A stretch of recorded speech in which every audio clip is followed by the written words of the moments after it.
se faisait, c'est-à-dire toute la guerre d'indépendance, toute la politique française, se faisait pour la sauvegarde des intérêts français, tant culturels qu'économiques, etc. Ce qui a donné la naissance d'une guerre, ce qui a amené les Algériens, devant l'intransigeance française, à prendre les armes.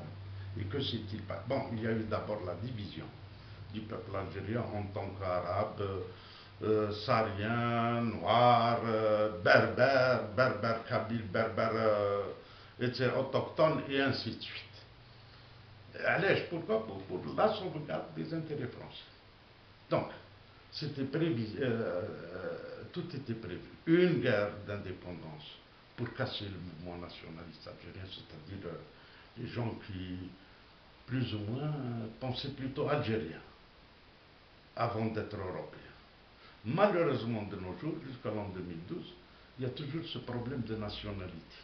Oui, la plupart des ministres, des généraux, tout le monde a une nationalité française. Tout le monde est français, ou se faisait français.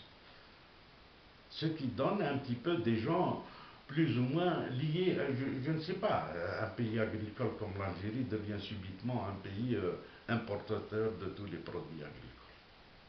Tout, pratiquement. Nous importons du blé, de la pomme de terre, en passant par les piments, le blé, le lait, et la ferrée. Bien sûr, par la destruction massive des pâturages, et les pâturages. Quand vous me dites, monsieur, un sol, un pauvre ou un culte à Kdamli, je ne crois pas. Un culte à quoi? Pourtant, il y a bien des plantes. Des plantes que si vous les changez, qui sont adaptées au sol, vous donnerez des cultures un petit peu. Pourquoi? Parce que les sols, on les travaille depuis des siècles et des siècles. Ce n'est pas en un jour qu'on arrive à produire sur une terre qu'on vient de défricher. Ce qui crée ce déséquilibre-là. Pour le 35 millions, 7 millions et demi d'hectares cultivables, c'est suffisant pour l'ensemble des Algériens. Alors où est le mal? Si on va parler, pourquoi d'après 1832 à 1954, à toutes les étapes اللي فاتت عليهم l'Algérie.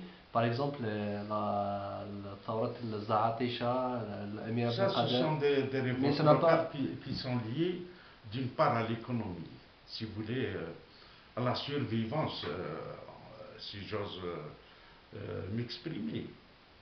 Hier, on leur coupe les routes caravanières, on leur enlève par les différentes lois, entre autres la loi Barnier, etc. Vous avez les lois d'intérêt public, vous avez des lois d'intérêt général, vous avez énormément de lois, des lois françaises, des lois du gouverneur, des lois du colon, plusieurs lois, pour exproprier l'Algérie. Donc, ce qui a donné des révoltes périodiques. Et elles sont nombreuses, et elles sont variées. Elles sont nombreuses et elles sont variées. Oui. Même pour les guerres, même au niveau des accords passés entre Algériens et l'Accord, durant les guerres de libération ou l'ethnie, c'est toujours la France qui a son dernier mot, et on a les pouvoirs de changer les choses. C'est ce qui nous ramène à non pas un pays d'occupation ou l'État, mais réellement c'est un rattachement à la France. C'est l'exercice direct par les Français. Sauf, bien sûr, en temps de guerre, on permettait à certains gouverneurs et à certains généraux, pour la plupart des militaires, de trouver des arrangements pour qu'il y ait des pertes d'éclatés, mais nous subissions toujours, justement, le joug français. C'est ça ce qui est déplorable. C'est qu'en Algérie, nous n'avons jamais réussi. Pourquoi? Ce sont des révoltes locales, il y a eu une seule chose, une guerre économique qui a pris de l'ampleur, et puis par la suite, elle a été asphyxiée. Au bout de 2 années, je crois, c'est la révolte kabyle de Cheikh al-Mokrani. Elle a été asphyxiée en peu de temps. Pourquoi? Parce que Cheikh al-Mokrani s'opposait à l'expropriation des Algériens. L'IA, je vais vous dire, par la création de routes, des points d'eau, des villages pour coloniaux, etc., etc. Puis par la suite, c'est qu'on mettait les Algériens dans une espèce de, si vous voulez, de réserve. Ce qui a permis cette révolte kabyle. D'abord, elle est à cause de l'expropriation. Vous avez tout au long de la politique française en Algérie, c'était la création de Bantoustan. Des économies mixtes, des administrations mixtes, des chefferies qui sont nommées par l'administration, qui, eux, qu'est-ce qu'ils faisaient bien entendu? On les mettait à la tête des espèces de Bantoustan, qu'on appelle un peu plus tard, qui allaient se développer pour donner des communes d'indigènes ou je ne sais pas ce que c'est. Donc cela veut dire qu'on ne voulait pas l'émancipation de ce peuple. Il n'y aurait pas d'exercice de démocratie, il n'y aurait pas d'administration, il n'y aurait pas de conseil de gestion, ni de d'annuler directement la loi du gouvernement.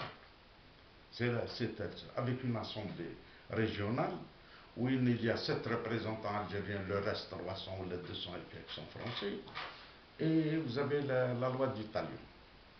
La loi du talion. Donc, que fallait-il faire? C'est normal, les choses allaient exploser. Ils ont explosé après la Première Guerre mondiale avec la création de partis nationalistes algériens et après 1945 avec des mouvements nationalistes et libérateurs. On revendique bien sûr l'indépendance par la force ou par la négociation. Il y a une des deux.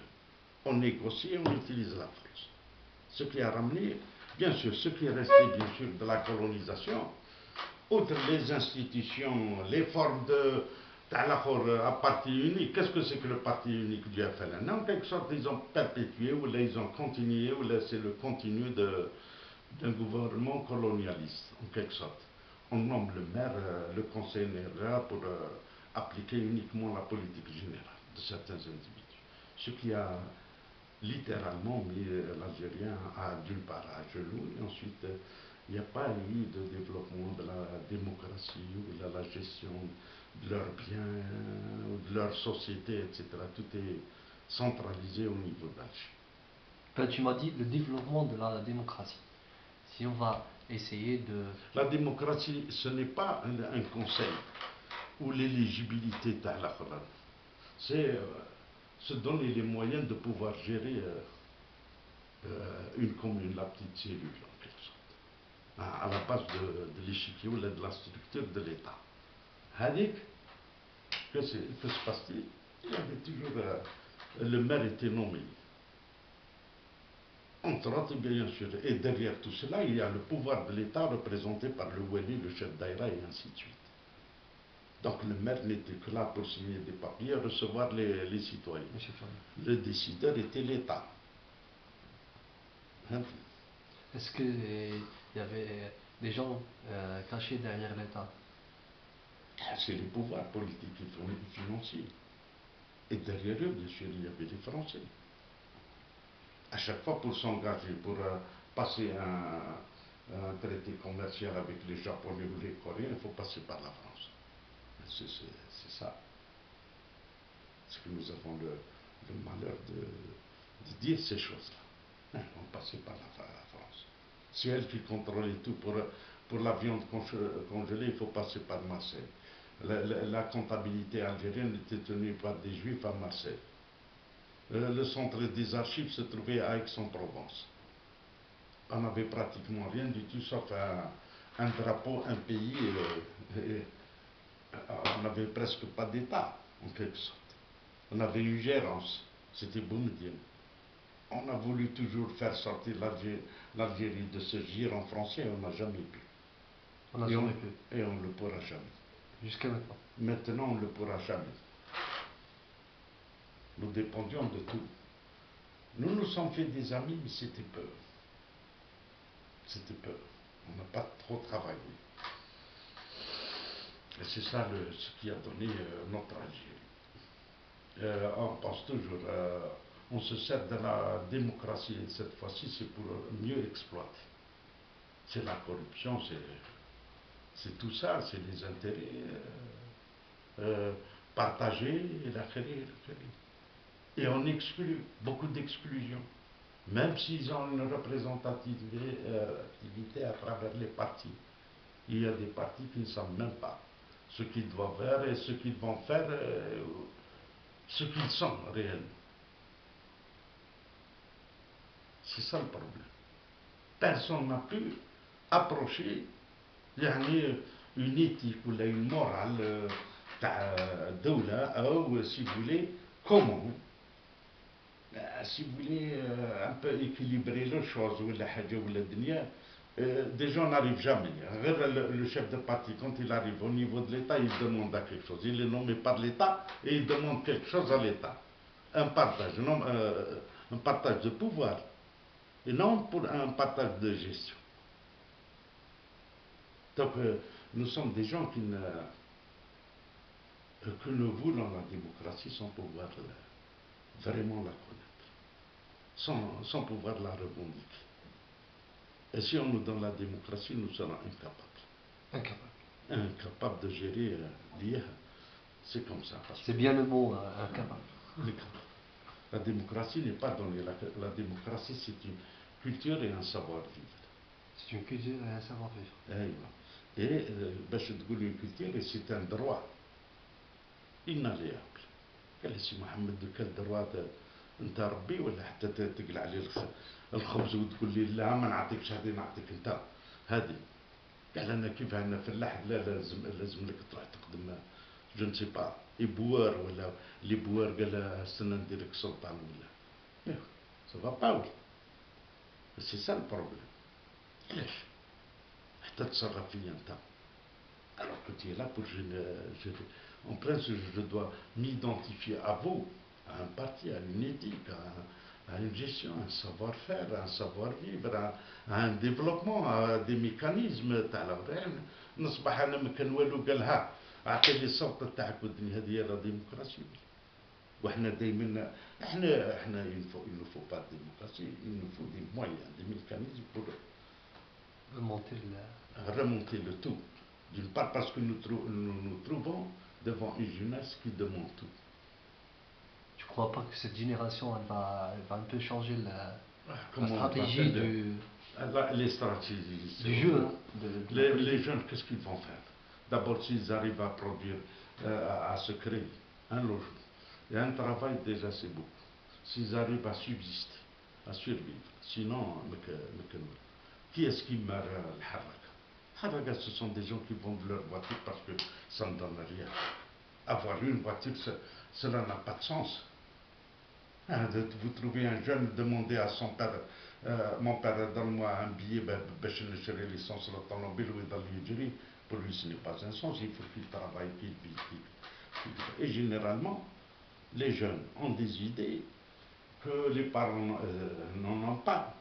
Leurs parents, qui là pour la plupart sont des illettrés, bon, ils ont trouvé un partage un petit peu, sans faire d'agriculture, c'est pas un agriculteur, sans jamais faire autre chose, qui est un agriculteur, ça brahou, il défait soit la après, de l'agriculture, c'est que ça a donné si vous voulez, en quelque sorte, si vous voulez, des causes, des conflits de génération, et la bon. Ça y est, monsieur, pour une autre fois. D'accord. Donc, pour te dire, la vidéo, nous prendrons sera diffusée. Nous prendrons prochainement des sujets, soit le culturel, soit l'agricole, soit dans tous les domaines. La santé, l'amour et même tout. Oui, l'amour aussi. Qu'est-ce que c'est que l'amour? D'abord, il faut l'identifier parce que l'amour, c'est pas se voir et se revoir. Pour vous dire, cette vidéo sera diffusée pour tout le monde.